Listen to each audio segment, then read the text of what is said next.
Tudo bem, pessoal? Hoje comentário sobre Halloween, filme de 1978 com direção do John Carpenter, uma produção pelo qual eu tenho um carinho enorme, que marcou época, que dita a era de ouro do subgênero slasher e com influência que a gente pode testemunhar até hoje. Não tem como fazer a discussão desse subgênero sem citar Halloween, sem citar a grande importância desse filme. E eu confesso que é pelo menos curioso pensar no meu caso, como eu gosto de Halloween, como eu gosto do Michael Myers, mesmo sabendo que todas as sequências da franquia são problemáticas. Por isso eu pretendo comentar aos poucos aqui no canal sobre todos os filmes da saga Halloween, incluindo Halloween 3, que na minha visão é o mais polêmico de todos. E como consideração de abertura também, pelo menos no momento que eu estou fazendo esse vídeo, todos os filmes estão disponíveis no catálogo do Prime Video, o que eu acredito que facilita muito o acesso. Se você nunca viu Halloween de 78, saiba que vale muito a pena dar play no filme. Mas vamos lá, a história de produção de Halloween constantemente é debatida em seminários e eventos de cinema independente. Mostra como uma boa ideia pode ser desenvolvida mesmo com poucos recursos. Da mesma forma, Halloween também acaba sendo um case quando você analisa todo o processo de financiamento cinematográfico. Por isso eu peço licença para uma breve contextualização e história da produção. Na metade da década de 1970, o produtor Irving Yablans teve a ideia de criar um filme que girava em torno de um serial killer que perseguia babás. A partir disso, portanto, ele faria discussões também sobre a rotina da juventude nos Estados Unidos. O Yablans tinha toda a ideia na cabeça e quem bancaria esse projeto seria o Mustafa Akkad. $10 mil reservados para o diretor e $300 mil para executar o filme em 4 semanas de rodagem, o que é um valor extremamente baixo mesmo quando você corrige para a inflação, que daria algo em torno de $1.300.000. É claro que nós estamos em um período e um contexto diferente, mas só para situar, caso você tenha curiosidade, tradicionalmente as produções do gênero terror que são distribuídas para o cinema custam no mínimo $5 milhões. Menos que isso é posicionamento direto para home video. O Mustafa Akkad, em todas as suas entrevistas, sempre dizia que os $10 mil que ele destinou para o pagamento do John Carpenter foram, na verdade, os $10 mil mais bem gastos de toda a sua vida. Isso é óbvio. O fato aqui é que o John Carpenter ele poderia apenas ter dirigido a ideia inicial do Yablans, mas não, ele teve total controle criativo. O Yablans cedeu para o Carpenter e para Debra Hill, que seria produtora e que também colaboraria com o roteiro. No período de 2 semanas, a ideia original do assassino de babás foi aprimorada e ele ganhou uma história de fundo e a localização no Halloween. Mas como eu falei, a história de produção de Halloween ela é muito discutida em seminários e eventos de cinema independente, porque não bastava apenas uma história legal, você precisava também de engajamento e de uma boa produção. Não se engane. Diariamente nós temos várias ideias muito boas, ideias que são colocadas no papel, só que não encontram produtor, ou se encontram produtor, não encontram financiador, não encontram apoiadores. Halloween em determinado momento poderia ter sido um projeto assim, poderia ter gerado toda essa ideia e poderia não ter saído do papel. Sabe qual foi o diferencial que foi reconhecido pelo Akkad e pelo Yablans?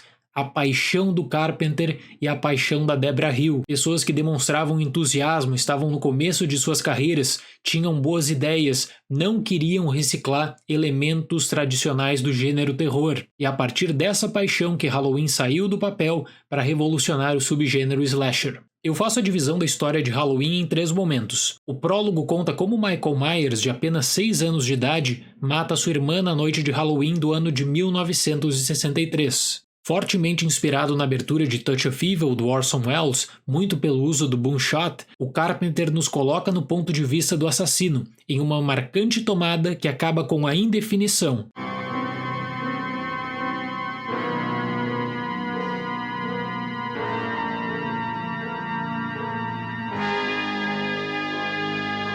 O fato é que o prólogo funciona muito bem não apenas por essa história de fundo, mas também por marcar a origem do mal neste ser demoníaco, sabendo que esse conceito acabou sendo recorrente na franquia Halloween e aplicado também nesse filme. A partir disso, o desenvolvimento da trama segue 2 frentes de abordagem. Após avançar 15 anos na narrativa, sabemos que Michael Myers era supervisionado pelo Dr. Sam Loomis, interpretado por Donald Pleasence, e foge durante uma transferência. You're all right? Yes, I'm okay. He's gone. He's gone from here. The evil is gone. Livre no Halloween, Michael retorna para a fictícia cidade de Haddonfield, no estado de Illinois, onde cometeu seu primeiro crime. Pouco é mencionado sobre Michael, além do fato de que ele nunca falou uma palavra durante todo esse período preso. Isso acaba tendo um impacto muito forte na personalidade misteriosa de Michael Myers. A segunda frente de abordagem é explorada no desenvolvimento da rotina na cidade de Haddonfield, um destaque para Laurie Strode, interpretada pela Jamie Lee Curtis. Com isso, Michael passa o dia de Halloween analisando a cidade, enquanto cometeria sua série de crimes no período da noite. Esses momentos iniciais de Halloween são importantes por vários motivos. Nós temos em conta a presença daquela figura vestida com a roupa de um mecânico que roubou uma máscara e uma faca e que está solta. Ao perseguir Laurie e suas amigas, ele gera um primeiro desconforto no espectador. No encaminhamento final, que seria a noite de Halloween, nós temos a terceira parte da narrativa, dos crimes, da perseguição final de Michael a Laurie. O Carpenter e a Debra Hill criam essa cidade fictícia e acabam explorando vários elementos simbólicos. Nós temos, por exemplo, o posicionamento da casa da família Myers como mal-assombrada. Ela evoca memórias ruins e isso acaba sendo repassado de geração para geração. A partir dessa situação, nós passamos para a análise dos jovens da cidade, justamente o pessoal que buscava apenas por diversão na noite de Halloween. Levando isso em conta, Halloween tem uma decisão criativa extremamente peculiar. A pedido de Abrams, o filme não deveria ter sangue. A noção era criar um longo assustador não pelas imagens fortes, mas por tudo o que ronda Michael, desde as suas atitudes e de sua imagem até o potencial de novos crimes. É espetacular notar como Carpenter montou um filme de extrema qualidade e que a falta de sangue, que seria impensável para muitos realizadores do gênero terror, acaba virando apenas uma nota de rodapé, pois Halloween aterroriza por méritos próprios.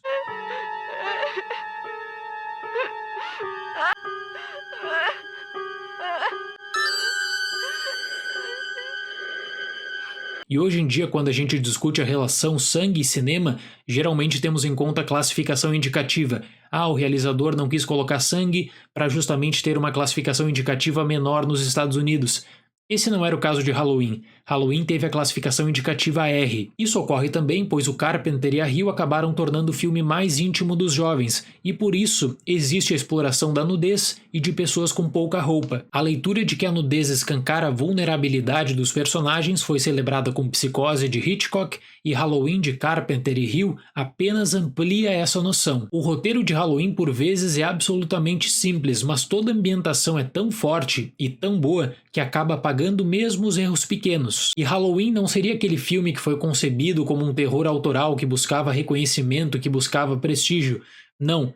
Todas as referências usadas pela Debra Hill e pelo John Carpenter vinham de suas rotinas, vinham de suas histórias. A Debra, por exemplo, tinha experiência como babá, então toda a construção dos diálogos tem em conta o seu trabalho passado. Já o Carpenter fez pequenos tributos. Laurie Strode era o nome de uma namorada dele da sua adolescência. Michael Myers, nome de um produtor que ajudou no começo de sua carreira. E essas são as referências sutis de Halloween. Ou você tem tributos ao cinema, tributos a Orson Welles e Hitchcock, por exemplo, ou você tem tributos pequenos, tributos pessoais. Mas pessoal, para mim o que torna a experiência de Halloween fora de série sem dúvida alguma é a trilha sonora minimalista do Carpenter, para mim uma das melhores da história do cinema. Existem casos de trilhas sonoras que são tão icônicas que elas acabam sendo associadas diretamente com um determinado gênero. Psicose de Hitchcock é um bom exemplo. No caso de Halloween, o tema não é apenas sinônimo de Michael Myers. O tema se tornou sinônimo também do terror, se tornou sinônimo do slasher. Ou seja,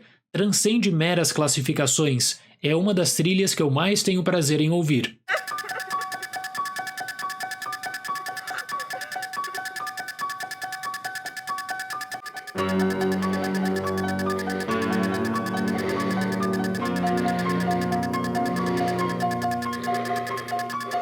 O encerramento de Halloween visa despertar o pânico no público. Para que um epílogo, se com um final aberto, bem construído, você gera bons debates? E esses debates, por sua vez, poderiam ser formulados a partir de questões superficiais. Quem é Michael Myers? Por que ele fez isso? Ele é um ser sobrenatural? Desde questões que passam pela origem e desenvolvimento do mal. E fazendo uma retrospectiva, é aí que mora o sucesso do marketing boca a boca. É aí que você desperta a curiosidade do público. Por isso que Halloween teve um sucesso extraordinário de bilheteria, e em 2018 eu tive a oportunidade de acompanhar o relançamento de Halloween nos cinemas, e é impressionante notar como você tem fãs engajados da franquia, né? Fãs que, assim como eu, reconhecem que os outros filmes são problemáticos, mas que Michael Myers é um personagem único. Esse filme é um marco do cinema independente que, eu ressalto, modificou totalmente a estrutura do próprio gênero, de modo que você pode tranquilamente traçar um antes e depois de Halloween. Eu fecho a versão de 1978 de John Carpenter com a nota 10. Certo, pessoal? Espero que vocês tenham gostado desse vídeo e aos poucos eu vou trazendo aqui para o canal críticas de todos os filmes da franquia. Muito obrigado pela atenção, até mais e tchau!